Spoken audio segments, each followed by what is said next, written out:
Je suis maman et entrepreneur. On a déménagé avec mon mari il y a 3 ans à Bordeaux. On a aujourd'hui 3 enfants et une chienne. Et donc, une jeune fille au père depuis en fait notre arrivée à Bordeaux. Peut-être parce que je suis bordelaise. Et par ailleurs, mon mari et moi, on a tous les deux grandi en fait en province et on était tous les deux attachés à la vie qu'apporte la province, donc avoir plus des grands espaces, être plus proche de la nature, de l'océan. Et donc, on a tous les deux voulu revenir en province. Et comme j'étais de Bordeaux et que la ville nous plaisait tous les deux, on a décidé de redéménager à Bordeaux. Donc, on est tous les deux chefs d'entreprise, ce qui à la fois, par rapport à notre organisation professionnelle, nous donne beaucoup de flexibilité puisque on n'a pas les contraintes que peuvent avoir les salariés, mais on a les contraintes qu'ont les entrepreneurs. Donc, à savoir pour moi, les contraintes qu'ont les salariés qu'on n'a pas assez posé des jours de vacances, devoir travailler de telle heure à telle heure la journée.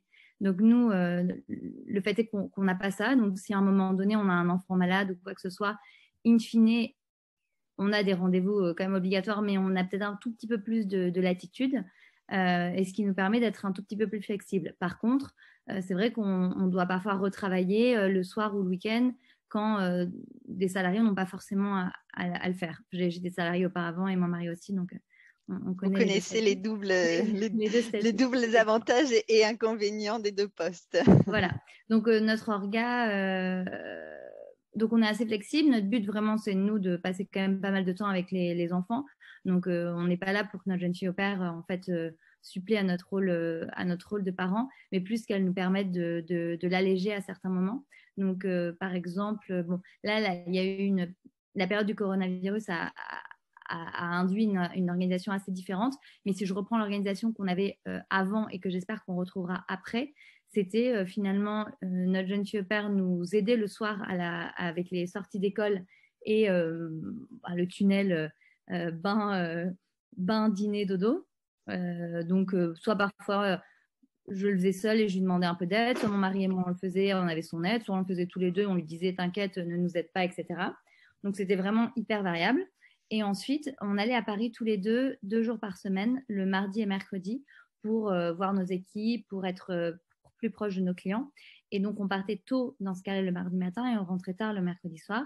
Donc, mes parents habitent pas loin et donc s'occupaient des enfants le mardi soir et mercredi. Mais le mardi matin, on partait à 5 heures du matin, on quittait la maison.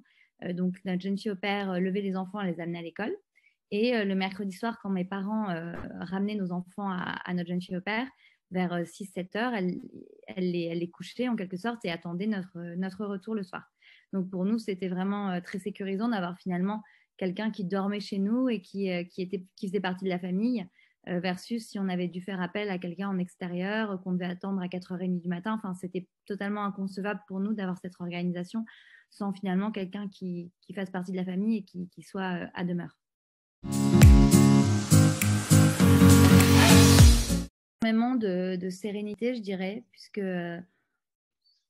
toujours le backup de notre jeune fille au père, donc c'est qui fait partie encore une fois de la famille et qui est dans la maison. Donc en fait, ça change tout par rapport à des systèmes alternatifs de garde extérieure.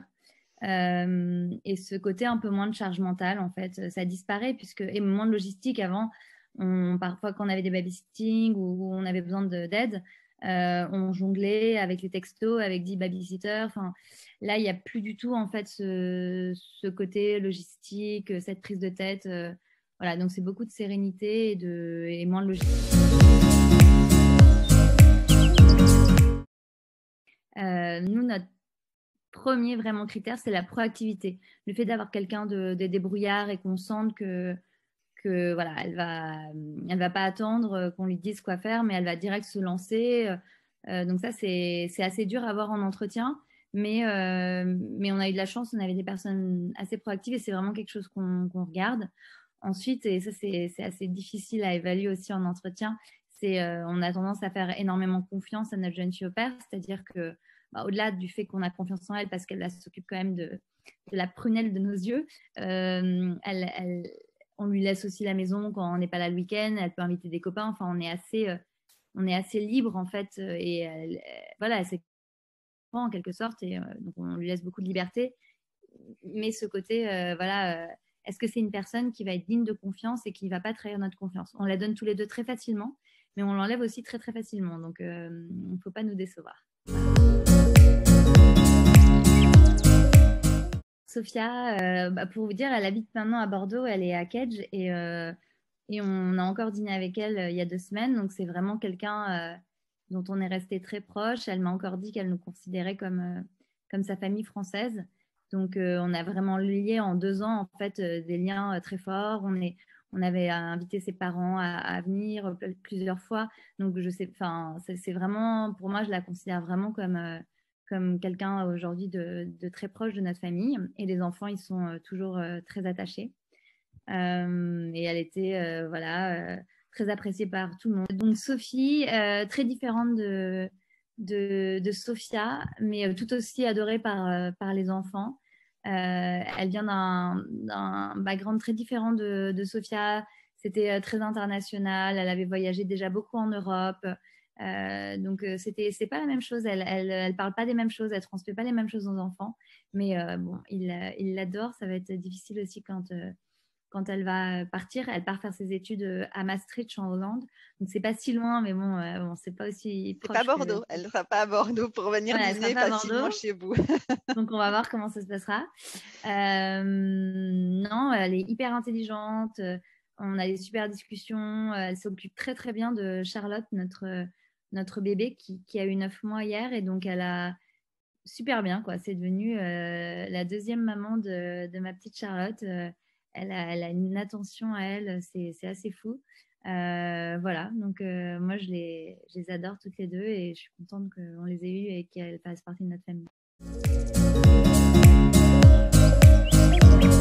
La première chose quand même, et c'est pour ça souvent que les parents recherchent une jeune fille au père, c'est une ouverture au monde, en fait, à des cultures différentes. Je pense qu'ils ont vraiment compris via nos jeunes filles au père que des personnes habitent dans des pays différents, parlaient une langue différente, étaient différents en fait. Et ça, les deux ont raconté beaucoup de choses au sujet de leur pays.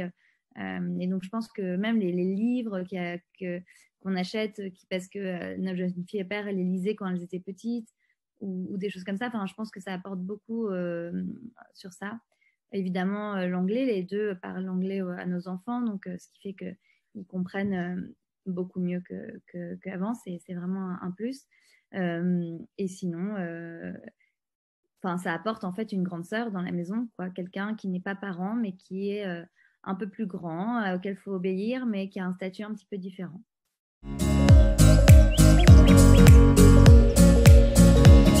Sophia qui vient dîner à la maison, ils ouvrent la porte, mais ils lui courent littéralement dans les bras. Sophia, Sophia. Voilà. Et après, ils étaient à l'école à un moment donné, et il y a une petite fille qui demande à Louise, ah bah c'est ta nounou, en parlant de Sophia. Ah, c'est ta nounou. Ah non, c'est pas ma nounou, c'est ma jeune fille au père. Et c'est quoi une jeune fille au père? Ben c'est un peu comme une grande sœur. Ah, c'est beau. Ouais.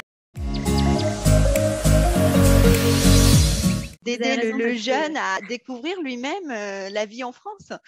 Ouais, et même à parler français. Parce qu'en fait, au début, par exemple, Sophia, elle parlait un peu français, mais Sophia ne parlait pas du tout français. Elle ne comprenait rien à ce que les enfants lui disaient.